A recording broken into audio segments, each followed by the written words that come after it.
এবার আমরা আরও কয়েকটা প্রবলেম সলভ করব। দেখেন অতি সংক্ষিপ্ত। এখানে বলছে কি যে 8 নম্বরে এত নির্ণয়কের প্রথম সারির 5 উপাদানের প্রথম সারি, এটা হলো আমার প্রথম সারি, এর 5 উপাদানের আমাকে কী বলছে অনুরাশি ও সহগুণক বের করতে বলছে। তাহলে আগের মতো এটা আপনারাই নিজেরা করে ফেলতে পারেন। আপনারা ভিডিওটা পজ করে রেখে নিজেরা করেন, করার পরে দেখেন উত্তর কত হয়, এরপরে আমার সাথে মিলান। যেহেতু নিজেরা কেন করবেন, আমরা তো এর আগে অনুরাশি সহগুণক রিলেটেড অনেকগুলো প্রবলেম আপনাদেরকে দেখালাম, ঠিক আছে, পারা উচিত। তারপর আমি করে দিই, যার অনুরাশি বা সহগুণক নির্ণয় করব সেটার রো এবং সেটার কলাম কি বাদ। তাহলে আমার থাকে কত এখানে 4 2 আর থাকে হলো 1 আর 5। আপনারা একটু লিখে লিখে করেন, আমি সংক্ষেপে করে দিই। অনুরাশি মানে হলো শুধু ক্যালকুলেশন। এই যে 4 এর পাশা কত 20 আর মাইনাস 2 এর সাথে 1 গুণ করলে কত হয় 2 ইকুয়াল টু কত 18। শেষ। এটার অনুরাশি কিন্তু 18। সহগুণক যদি বের করতে চাই তাহলে জাস্ট সহগুণকের আগে আমাকে কি করতে হবে, সহগুণকের আগে মানে এই মানটার আগে কি করতে হবে, তার অবস্থানগত সাইন বসাইতে হবে। তো এটা দেখেন, এটা হলো আমার 1 নম্বর রো আর এটা আমার কি 2 নাম্বার কলাম। তাহলে 2 আর 1 কত হয় 3, 3 মানে এখানে কি মাইনাস, সুতরাং এই মানের আগে একটা কি হবে মাইনাস হবে। এটা হলো আমার সহগুণক। এভাবে খুব সহজেই আপনারা অনুরাশি আর সহগুণক বের করতে পারেন। এরপরে আসেন আরও দেখাই, আরও কিছু প্রবলেম আছে মনে হয়। এই যে অতি সংক্ষিপ্ত 9 নাম্বার প্রশ্ন বলছে এর মান নির্ণয় করো। এটার কি করতে হবে, আমার মান নির্ণয় করতে হবে। ওই যে বিস্তৃতি করে মান নির্ণয় করলাম। এই নির্ণয়টা কেমন 3:3 অর্ডারের একটা নির্ণয়ক, আমরা এটার মান নির্ণয় করা শিখছি। তো আসেন এটার মান নির্ণয় করি। এখানে দেখা যাচ্ছে কত 1 2 3 2 4 6 1 4 5। তো আমি প্রয়োজন এখানে একটু লিখে নিই, এখানে অঙ্কটা একটু তুলে নিই। 1 2 কত 3, এটা হলো 2 4 6, এরপরে হলো 1 4, তারপরে কত 5। এইটা হলো আমার সেই নির্ণয়ক, আমরা এটার মান নির্ণয় করব। তো দেখেন অতি সংক্ষিপ্ত প্রশ্ন, এটাতে মার্ক আছে 1 মার্ক। এটা যদি আমি বিস্তৃতি করতে যাই, করে যদি আমি ওইভাবে মান নির্ণয় করি তাহলে তো আমার অনেক সময় লাগবে। তো আমাকে অঙ্কটা কিন্তু খুব সুন্দরভাবে একটা সিস্টেমেটিক করে দেওয়া আছে।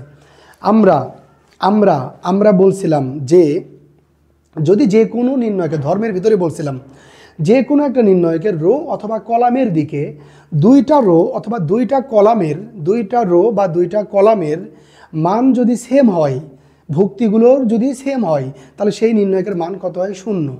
অথবা যদি একটা রো আরেকটা রোর অথবা একটা কলাম আরেকটা কলামের সমানুপাতিক হয়, একটা রোকে কোনো একটা সংখ্যা দ্বারা গুণ করে অন্যটা পাওয়া যাচ্ছে, অথবা একটা রোকে কোনো একটা কিছু দ্বারা গুণ করে অন্যটা পাওয়া যাচ্ছে, তাহলে সেইটারও কি হয় নির্ণয়কের মান কত হয় 0 হয়। তো এখানে দেখেন তাই, এই যে প্রথম কলামটাকে যদি আমরা 2 দ্বারা গুণ করি তাহলে দ্বিতীয় কলামটা মিলে যায়। এই যে 2 1 কে 2, 2 2 4, 3 2 কত 6। এজন্য আমার কোনো ক্যালকুলেশন করার দরকার নেই, আমি খুব সহজে বলে দিতে পারি যে আমার এই নির্ণয়কের মান কত 0। অথবা আপনি চাইলে আরেকটু ক্যালকুলেশন করতে পারেন। আপনি ধর্মের ভিতরে শুনছেন যে কোনো একটা নির্ণয়কের যদি 2টা রো এবং 2টা কলামের মান কী হয় সমান হয়, তাহলে কি হয় তাদের নির্ণয়কের মান 0 হয়। তো আপনি একটা কাজ করেন, এখানে 1 2 3 আছে থাক, আপনি এই পুরো কলাম থেকে একটা 2 কমন নেন। তাহলে 2 কমন নিলে এখানে থাকে কত 1, এখানে 2 কমন নিলে থাকে কত 2, এখানে 6 থেকে 2 কমন নিলে থাকে কত 3, আর এখানে থাকে 1 4 5। তাহলে দেখেন এই যে এই 2টা কলাম আমার কি হয়ে গেল সমান, সুতরাং 2টা কলাম বা 2টা রো যদি একই রকম হয় তাহলে কত হয়, তার মান 0 হয়। আপনি যেভাবেই চিন্তা করেন না কেন। এখানে কি বুঝতে পারছেন যে কমন কিভাবে নিলাম? আমরা যদি যে কোনো রো বা কলামকে যদি নির্দিষ্ট সংখ্যা দ্বারা গুণ করতে পারি, তাহলে যে কোনো রো বা কলাম থেকে আমরা নির্দিষ্ট সংখ্যা কি করতে পারবো, কমনও নিতে পারবো, কোনো সমস্যা নাই। তাহলে এটা খুব ভালোভাবে আশা করি বুঝছেন, যে কোনো একটা মনে রাখলেই হয়েছে। পরেরটার ক্ষেত্রে আমরা দেখি, এটার ক্ষেত্রে একটু দেখেন, এটা বলছে এত এর মান নির্ণয় করো যখন ওমেগা এক এককের কাল্পনিক ঘনমূল, যখন ওমেগা এককের কাল্পনিক ঘনমূল। তো এই বিষয়টা আসলে বোঝার জন্য আমাদের জটিল রাশিমালা একটা অধ্যায় আছে, সেই অধ্যায়টা যদি আমরা মোটামুটি পড়া থাকতো আমাদের, তাহলে এটা খুবই ভালোভাবে বুঝতাম। আপাতত শুধু এইটুকু মনে রাখেন যে এটা যদি এককের কাল্পনিক ঘনমূল হয় ওমেগাটা, তাহলে এই ওমেগা রিলেটেড লেখা যায় যে ওমেগা কিউব ইকুয়াল টু লেখা যাবে 1, লেখা যায়, এটা সূত্র। আবার ওমেগা 1 প্লাস ওমেগা স্কোয়ার এটা ইকুয়াল টু লেখা যায় 0। এটা এগুলো সূত্র। এই সূত্রগুলো আমরা কেন লিখতে পারতেছি, কারণ বলছে এটা এককের কাল্পনিক ঘনমূল। ওমেগা যদি এককের কাল্পনিক ঘনমূল হয় তাহলে লেখা যায় ওমেগা কিউব ইকুয়াল টু 1 আর 1 plus omega square equal to 0। যদি আমার সাথে জটিল রাশিমালা, আমার ইউটিউব চ্যানেলে পুরো জটিল রাশিমালার অ্যাডমিশনের পুরো জটিল রাশিমালার ভিডিও একেবারে করে দেওয়া আছে, প্রায় 56টার মতো ভিডিও আছে। যদি কেউ সময় পান অবসর সময় অধ্যায়টা করেন, খুবই ভালো লাগবে, ঠিক আছে? তখন এগুলো কোথার থেকে আসছে, কীভাবে হয়েছে, কেমনি হয়েছে, সব কিছু একেবারে ক্লিয়ার বুঝতে পারবেন। তো এটার ক্ষেত্রে আমরা দেখি, এখানে অঙ্কটা একটু উঠাই নিন। আছে কত? 1 ওমেগা স্কোয়ার, এরপরে আছে কত?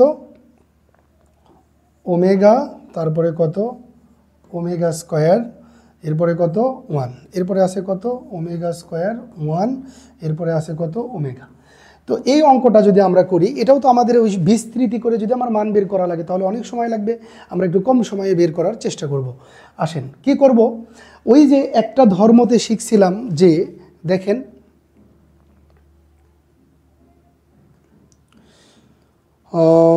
এইখানে একটা ধর্ম ছিল, একটি নির্ণয়কের কোনো একটি সারি বা কলামের উপাদানগুলোকে একই সংখ্যা দ্বারা গুণ করে অপর একটি সারি বা কলামের অনুরূপ উপাদানগুলোর সাথে যোগ বা বিয়োগ করলে নির্ণয়কের মানের কোনো পরিবর্তন হয় না। আমরা গুণ করে বা না করে যেটাই হোক না কেন, আমরা অন্য অন্য উপাদানগুলোর সাথে কি করতে পারি? যোগ বিয়োগ গুণ ভাগ এগুলো আমরা করতে পারি, কোনো সমস্যা নেই।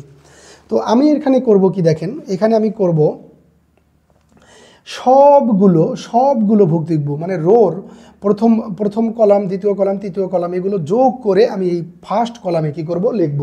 তাহলে 1 ওমেগা স্কোয়ার যদি যোগ করি কত হয়? 1 প্লাস ওমেগা স্কোয়ার, এটা হয়। আবার এই তিনটা যদি যোগ করে যদি আমি ফার্স্ট কলামে লিখি তাহলে কত হয়? আবার ওটাই হয়, 1 প্লাস ওমেগা স্কোয়ার। আবার এই তিনটা যদি যোগ করি তাহলে কি হয়? 1 plus omega square, 1 plus omega square. আর বাকিগুলো যেভাবে আছে ওভাবে লিখে রাখি, ওমেগা স্কোয়ার। এবার কত আছে? ওমেগা স্কোয়ার 1, এবার কত আছে? 1 ওমেগা। সবাই আশা করি বুঝতে পারছেন। আর এটাকে সাধারণত একটু ডিনোট করে দিতে হয় বা দিলে ভালো হয়। কিভাবে ডিনোট করে দিতে পারি এখানে ভালো করে দেখেন। এখানে আমরা করলাম কি? C'1 মানে C' মানে হলো আমরা এই C1 কলাম 1-এ রাখতেছি, কলাম 1-এ আমরা রাখতেছি কি রাখতেছি? আমরা column 1 plus column 2 plus column 3 যোগ করে যা হবে তাই আমরা কলাম 1-এ রাখতেছি। এই যে দেখেন, এই পুরোটা যোগ করে কলাম 1 2 3 যোগ করে এখানে রাখছি, কলাম 1 2 3 যোগ করে এখানে রাখছি, কলাম 1 2 3 যোগ করে এখানে রাখছি। এভাবে করে একটু কি করে দিতে হয়? লিখে দিতে হয়। যদি না লিখে দেন তাও খুব একটা সমস্যা হবে না। এখন খেয়াল করেন, আমরা তো জানি এটা ইকুয়াল টু কত? 0। তার মানে আমি এটা কীভাবে লিখতে পারি? 0 0 0, কারণ এগুলোর মান কত? 0। 1 plus omega square equal two কত? 0। তার সাথে আমার এখানে থাকে কি? ওমেগা, ওপাশে থাকে ওমেগা স্কোয়ার। এখানে থাকে হলো ওমেগা স্কোয়ার আর কত? 1। এখানে থাকে আমার 1 আর কত? ওমেগা। এটা কিন্তু আর ক্যালকুলেশন করার দরকার নেই, এটা ইকুয়াল টু আমি 0 লিখতে পারি। কেন 0 লিখতে পারি? কারণ আমরা জানি কোনো একটি নির্ণয়কের যে কোনো একটা ফুল রো বা ফুল কলাম যদি ভুক্তিগুলো শূন্য হয় তাহলে পুরো নির্ণয়কের মান কত হয়? 0 হয়। এজন্য এই যে পুরো যেহেতু 0, সুতরাং এই পুরো নির্ণয়কের মান কত হবে? 0। এই মোটামুটি যে টপিকগুলো দেখাইলাম এগুলোই যদি আপনারা একটু প্র্যাকটিস করেন, মোটামুটি ভালোভাবে যদি একটু সময় দেন, অতি সংক্ষিপ্ত এই অধ্যায় থেকে যে প্রশ্নই আসুক না কেন আমার মনে হয় আপনাদের মিস হওয়ার কোনো সুযোগ নাই। একটু প্র্যাকটিস করতে হবে। আর শুরুতে বলছি, একবারে অনেকগুলো ভিডিও দেখবেন না, 5টা 7টা করে ভিডিও দেখবেন, খাতাতে তুলবেন, প্র্যাকটিস করবেন। আবার 5টা 7টা ভিডিও দেখবেন, খাতাতে তুলবেন, প্র্যাকটিস করবেন। এভাবে ধীরে ধীরে কাজ করবেন, ওকে? এরপরে যদি এগুলো যদি সলিউশন করে কোনো নোট দেওয়া লাগে আমি তাও দেওয়ার চেষ্টা করব। আপনারা আমাদের হোয়াটসঅ্যাপ গ্রুপে অ্যাড হয়ে যান, ওখানে আমার সাথে সরাসরি কথা বলতে পারবেন বা কোনো প্রবলেম হলে দেখাতে পারবেন, ঠিক আছে? তো এই পর্বে এই পর্যন্তই।